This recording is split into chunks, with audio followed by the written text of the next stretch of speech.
Merhaba, ben Elif. Bugün size Konrad Roy'dan bahsedeceğim.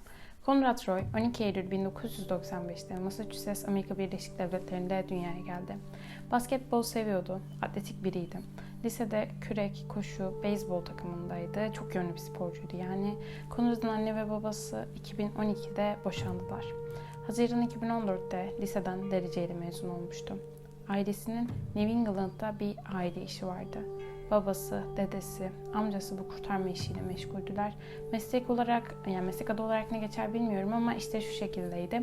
Mesela bir gemi kazası söz konusu olduğunda gemiyi, içindekileri de kapsayan bir kurtarma süreciyle ilgileniyorlardı. Bu şekilde batan gemi enkazını gerekirse işte çıkartıyorlar, onarıyorlar, tamir ediyorlar vesaire, böyle ne yapmaları gerekiyorsa artık hallettikleri bir işleri vardı. Liseden dereceyle mezun olmuştu dediğim gibi ve mezun olduktan sonra Fitchburg Eyalet Üniversitesi'nde işletme bölümünü kazanmıştı. Ama gitmemeyi tercih etti. Aile işini seçmişti belli ki. Konrad tüm bu parlak gözüken hayatının ardında aslında bir sürü psikolojik sorunla boğuşuyordu. Bu yüzden başlangıç kısmı biraz hızlı olmuş olabilir ama çocukluğunu geçip asıl problemin olduğu zamana gelmek istiyorum. Konrad sosyal anksiyete bozukluğuna, yani sosyal fobiye sahipti. Bu diğer insanlarla etkileşimi içeren sosyal durumlarda ortaya çıkan bir kaygı bozukluğu aslında. Olumsuz anlamda eleştirilmekten, küçük düşmekten korkulmasından kaynaklanıyor. Tabii bu dediğim gibi çok basit bir anlam. Bununla ilgili ekstra bilgiyi internette bulabilirsiniz. Biz konudan sapmayalım. Konrad'ın durumunda, yani çocukluğunda okula, sınıfa girerken endişeleniyordu. Bu şekilde ortaya çıkmıştı ve ailesi tarafından biliniyordu. Depresyonla, anksiyete bozukluğuyla mücadele ediyordu ve hayatı boyunca birçok danışmanla, terapistle görüştü. Özellikle ergenliğinden itibaren. Ama sanırım onun durumunda hiçbir şey işe yaramıyordu. 17 yaşındayken ilk intihar teşebbüsünde bulundu. Yüksek dozda parasetamol kullanmıştı. Bizim bildiğimiz adıyla parol içmişti yüksek dozda. Bu sırada konuştuğu bir kız vardı internette ve ona ne yaptığını, neye kalkıştığını söyledi. Tabii ki kız panikledi. Kimse karşısındaki kişinin ölmesini istemez. Kişi ölmek istiyor olsa bile. Bu yüzden hemen polisi aradı ve durumu anlattı. Bu sayede Konrad hastaneye yetiştirildi ve kurtarıldı. Ayrıca Konrad 2014'te video günlük tutmaya başlamıştı. Psikolojik olarak yaşadıklarını, hissettiklerini anlatıyordu bu videolarda. Bu arada Konrad'ın hayatında birisi vardı demiştim. Şimdi hemen bir adım geriye dönelim. Michelle Carter. Michelle Carter ile ikisi 2012 yılında akraba ziyareti için ikisi de Florida'ya gittiği sırada tanışıyorlar.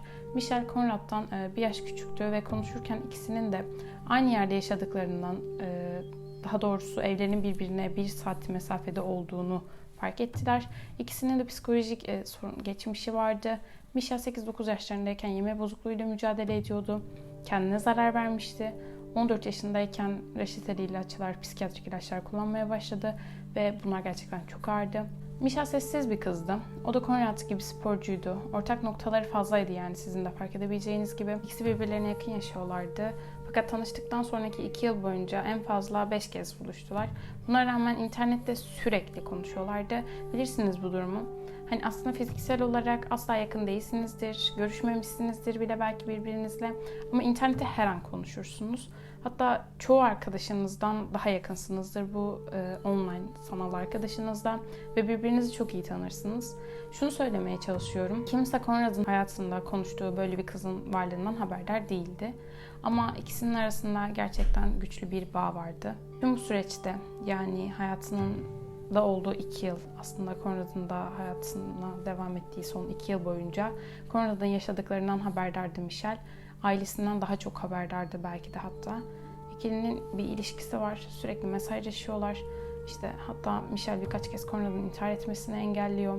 Onunla destek oluyor. Konrad'ın gidip birilerinden yardım alması için onu işte cesaretlendiriyor. Eğer hatta bu yardımı almak için, profesyonel bir yardım almak için bir yerlere başvurmazsa, birilerine söylemezse gidip kendisinin ona birini bulacağını söylüyor. Konuşmalarının büyük çoğunluğu kafalarının içinde yaşadıkları, boğuştukları bu konuyla, psikolojilerine yönelik oluyor. Konrad sık sık günün birinde intihar edeceğini dile getiriyor. Arama geçmişinde de hangi zehirle intihar edeceğine yönelik, nasıl intihar edeceğine yönelik aramalar oluyor ve Michelle'e işte silah fotoğrafları, ağaçta sallanan ip fotoğrafları gönderiyor. Konuşmaların temasını anlamışsınızdır diye düşünüyorum. Hatta Konrad bir konuşmasında bunu birlikte yapmalarını söylüyor. Bu sayede Romeo ve Juliet olabilirler. Michel de işte Romeo Juliet çok tatlı tarzı bir cevap veriyor. Conrad da bunu şöyle cevaplıyor. İşte Romeo ve Juliet'in sonunda ne olduğunu biliyorsun değil mi? Diyor. Ve Michel de bunun üzerine ölmek istemediğini söylüyor. Michel intiharla ilgili konuşmalarında onu özleyeceğini, bunu yapmaması gerektiğini söylüyor. 2014'ün baharında Conrad'ın intihar düşünceleri daha da artıyor. Ama artık bunu göstermiyor. İntihar düşüncesine sahip bireylerde bu da bir aşamadır aslında. Kişi ölmeyi nasıl olacağını planlamıştır ve artık mutludur. Çünkü sorun onlar için çözülmüş görünmektedir. Aslında çevresindekiler tarafından daha iyi, her şey yoluna giriyor, her şey yolunda artık gibi görünen bu süreç, intihar etmeyi düşünen kişi için sonuna yönelik başka bir adımdır, başka bir adımıdır aslında. Conrad'ın ailesi de onun iyiye gittiğini, hatta hiç olmadığı kadar iyi olduğunu düşünüyorlardı. 12 Temmuz 2014'te Conrad, annesi, kız kardeşleri, 2 kız kardeşi vardı. Hep birlikte sahile gittiler. Dondurma yediler, işte yürüyüş yaptılar. Aslında Conrad iyi gözüküyordu ama gün boyunca sürekli telefonuyla ilgilenmişti. Annesi bunu bir problem olarak görmedi çünkü günümüzde kim telefonuyla ilgilenmiyor ki? O akşamüstü Conrad annesine dışarı çıkacağını ve akşam yemeğini onu beklememelerini söyledi. Aracına binip evden ayrıldı. Bu ailesinin Conrad'ı son canlı görüşüydü. Ertesi gün annesi uyandığında Conrad'ın eve gelmediğini gördü ki bu alışılmadık bir durumdu. Annesi hemen polisi aradı. Conrad ve arabasıyla ilgili bilgileri verdi. Kamyonu ya da kamyonet tarzı bir aracı vardı. Çok geçmeden Conrad'ı buldular. Bir otoparkta aracını gördüler ve Conrad'ın cansız bedeni sürücü koltuğundaydı. 18 yaşında karbon monoksitle kendini zehirleyerek intihar etmişti. Bu şekilde nasıl intihar ettiğini ya da intihar edildiğini anlatmayacağım ama 20 dakikada aracının içerisinde ölmüştü. Ailesi odasına baktı, belki intihar notu bırakmıştır diye ve bırakmıştı. Hatta tek bir intihar notu bırakmamıştı. Birkaç intihar notunu ailesindeki ve yakın çevresindeki farklı kişilere bırakmıştı. Bunlardan sadece bir tanesi tanımadıkları birine bırakılmıştı, Michel'e. Aile bu intihar mektubunu, Michel'e bıraktığı intihar mektubunu açtı. Yanında olduğu için, onu yatıştırdığı için, onu sevdiği için teşekkür ediyordu Conrad. Conrad'ın intiharının ardından Michel, Conrad'ın ailesiyle iletişime geçti. Özellikle annesi ve küçük kız kardeşiyle. Onlara e-mailler gönderdi, sıkça aradı. Onlara üzülmemelerini, Conrad'ın güçlü olmalarını isteyeceğini hatırlattı. Buraya kadar gayet normal gidiyor aslında her şey.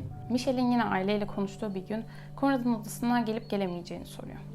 Odasının almak istediği, saklamak istediği şeyler olduğunu söylüyor ve sürekli konuştukları için bu aslında belki Conrad'ın sevdiği ya da aralarında geçen konuşmaya dayalı bir eşya olabilir diye düşünülüyor.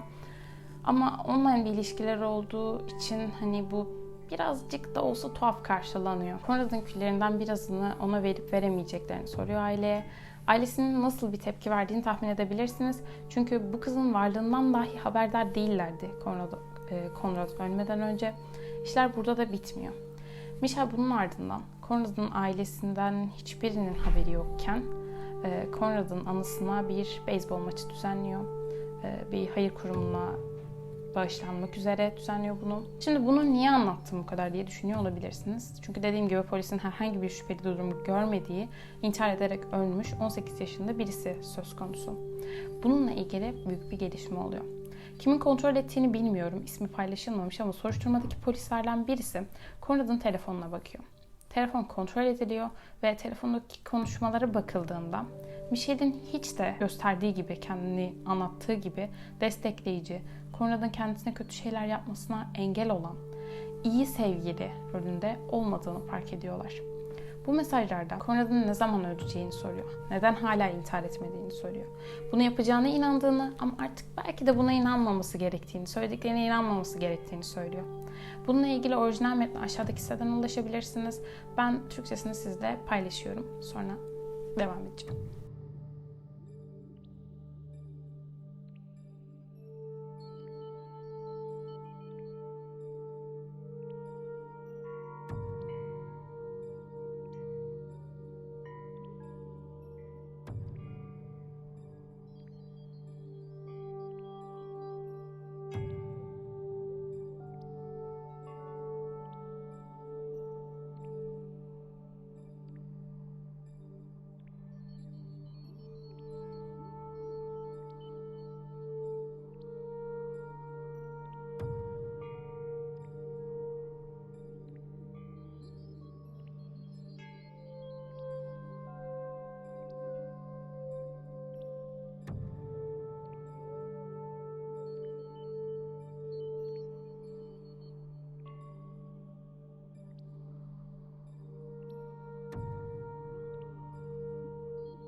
Konuşmalar son günün, yani 12 Temmuz'un konuşmaları, ama bunlar daha öncesine ve daha sonrasına da gidiyor. Resmen intihara teşvik ediyor. Hatta biliyorum, yani mecbur bırakmak doğru kelime olmaz ama yani çocuğun üzerine gidiyor fazlasıyla. Michelle o sırada henüz 17 yaşında, reşit değil. Ama yaptığının ne kadar yanlış olduğunun da farkında. Mesajları silip silmediğini kontrol ediyor. Ki mesajları Conrad aslında silmiş ama işte telefonuna baktıklarında hiçbir şey bulamadıklarında polis merkezinde bu mesajlar, işte her şey kurtarılıyor.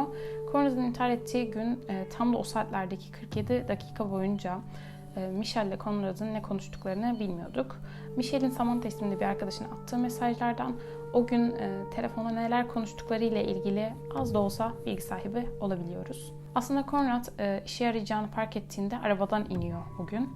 Michelle ona hemen geri dönmesini söylüyor. Emrediyor yani. Michelle Samantha Boardman'a birkaç mesaj atıyor. Bunları şimdi sizle paylaşacağım.